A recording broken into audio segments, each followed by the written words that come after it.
السلام عليكم ورحمة الله تعالى وبركاته. كسو دوادا جنر كيغي فردوس اسكو فيلان وولاشي فردوس اسكو فيلان ومركا ليدين ودون يجي فيديو دمانتي وحايد الله هاي سو دوادا انت نوغو عصب بليس كعما فرن قلب فرن كسو دوادا يا دلاي هاي دمانتين وايدين سو دوينا يا بليس هاتيكو تهاي مركي كوغو هريسي فيديو جينا دابتو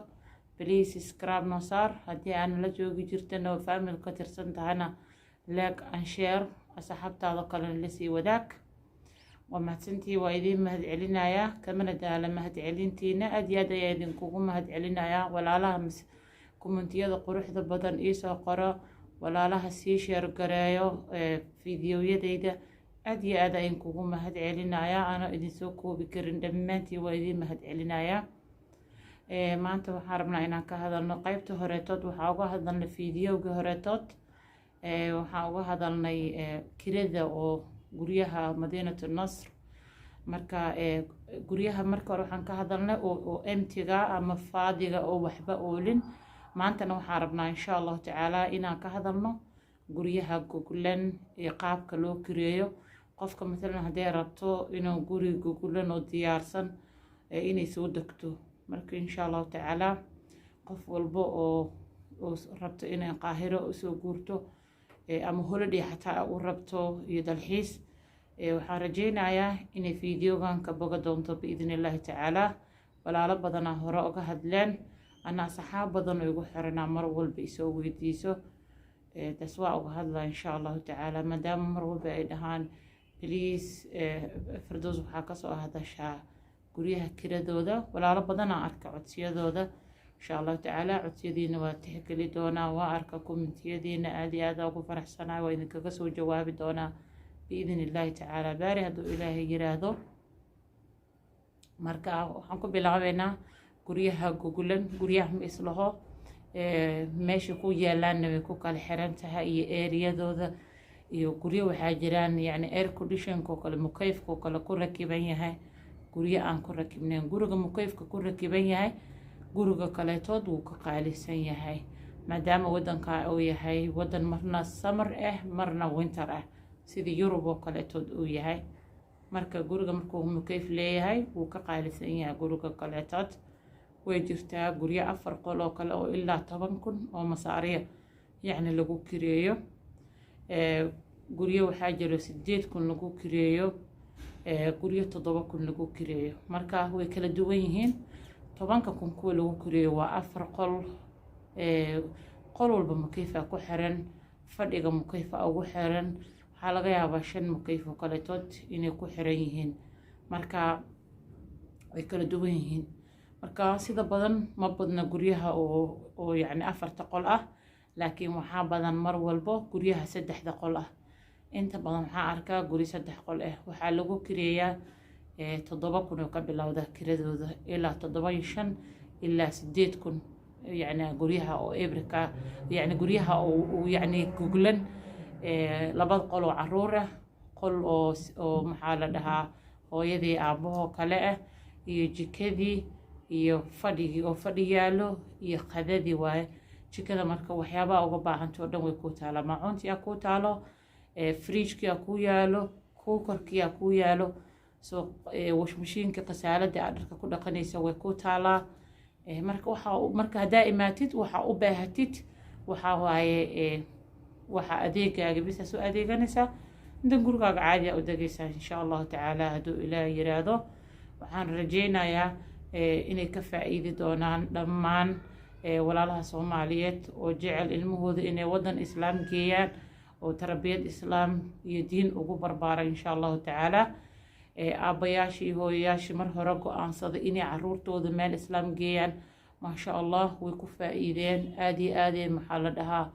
yani nimco badan uga gaareen. kuwa dambana waxaan rajeynayaa insha Allah tacaala ubadkooda inay badbaadi doonaan. marka 3 qol haddii aa u baahan tahay waa 7,000 oo ka bilaabanaysa ilaa waxay u dhigmataa $440 meelahaas u dhigmataa. mar walbana barayska uu isbedelaa wadanka. maanta hadaa ku dhaho kale waxaa waaye 435 oo kale 440 oo kale oo hadda maanta oo kale marwaya haddaan kuu sheego berri waxaa laga yaabaa inuu kaco ama hoos u dhaco marka intaada soo bixin waxaa suubisaa translationka soo geli soo fiiri meesha sarifka intuu qaahiro ka maraayo waa ogaanaysaa insha allahu tacaala waana ka boga doontaan biidni illaahi tacaala qof walbo oo rabo inuu inta usoo guuro insha allahu tacaala waxaa kula tali lahaa inuu marka horetood oo guri goglan oo intuu qaato markii maxaa la dhahaa inta imaado oo la qabsado kadib oo yacni guri kiraysto dad badanaa jiraan oo ayagoo xoogaa go-aan ayagoo go-aankooda boqolkiiba boqol ka ahayn inta imaadaan alaab dhigaan guri dhigaan 2 bil kadib waxaa laga yaabaa inuu qofkii ka laabto marka ama meeshii miyay cajabin dhaho bariis waxaan kugula tali lahaa inaa marka horetood aabbahay hooyada labada qof inuu qof yimaado wadanka oo arko markuu jeclaysto kadib sidii ani aan sameeyey gabdhaha qaar oo badan ay sameeyaan ama xaajiga soo dirsadaan mise ayaga imaado markaa ka heshid meesha maxaa la dhahaa markaas ka bacdi yani usoo guuri kartaa laakiin adoo meeshii arkin sida u maleynaysa si ahayn intee kaaga hor imaato hadhowti inaa haddana ka qoomamaysid waa laga fiican yahay gurigana midda labaad markuu guri oo sii goglan uu yahay dad badanaa laga yaabaa ilaa 10 qoys 20 qoys hortaa inay degtay soo marka maaha guri bacdiyaho wax walbaba ay nadiif yihiin waxaa laga yaabaa kuraastiis inuu duugduug iska tahay waxaa laga yaabaa sida kaamirada ku arkaysa inuu ahaynin waxyaabo badanaa dhici karo marka wax walbaba adoo kusoo talagasho waxaa fiican inaa imaatid saada hadhowti qofkii walaalaho wax kuusii sameeyeen aada u eedin nafsadaadana aa u eedin midda kale waxaa jiraan wiilal soomaaliyeed oo dadka guryaha u keenaan oo dalaaliin ayagana guriga intaa ku kiraysatidoo kaleetooda wiilashaas qaataan ama ka yar waa laga yaabaa si qabka ula heshiisid maasha allah waa wiilal soomaaliyeed iyo masaari isla shaqaystaan waaye soo marka guriga intuu yahay waxaa laga yaabaa gurigaaga hadduu 7,500 yahay hadduu 7,000 yahay hadduu 8,000 yahay hadduu 10,000 yahay intaa guriga ku kiraysidoo kale inay wiilashaas kaa qaadaan dhici karto diboosaska marna bilaa la qaadaa marna 2 bilaa la qaadaa marka isku mid maaha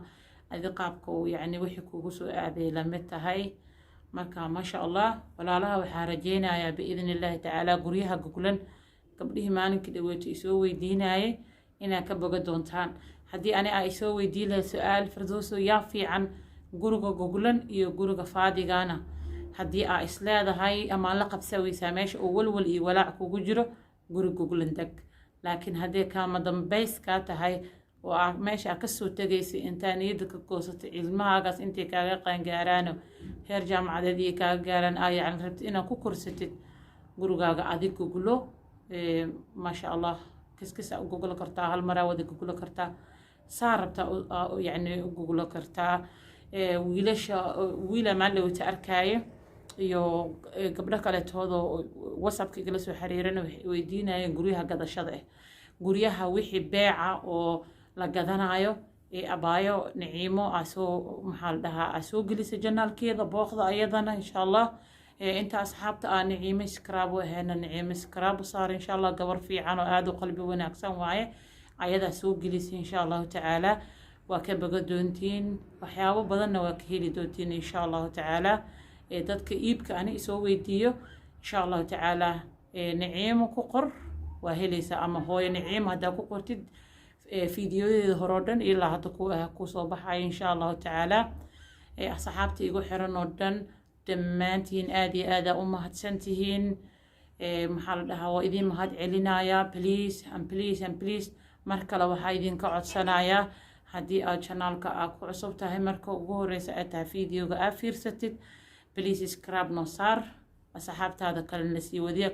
lasii wadaag haddii aanala joogi jirtana please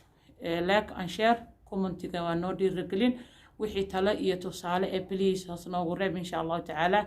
codsigiina waan tixgeli doonaa aada iyo aada u mahadsantihiin dhammaantiin waa idin soo dhaweynayaa insha allahu tacaala soo dhawaada walaalaha soomaaliyeed oo dhan meel walba aad joogtiin ilaahay subxaana watacaalana wadankeena nabad ha nooga dhigo ilaahay waxaan ka baryaynaa wadankeena inuu beledul amiin nooga dhigo biidni illaahi tacaala waxaa idin leeyahay anoo ah walaashiin Fardoos isku filan. والسلام عليكم ورحمة الله تعالى وبركاته وإلى اللقاء.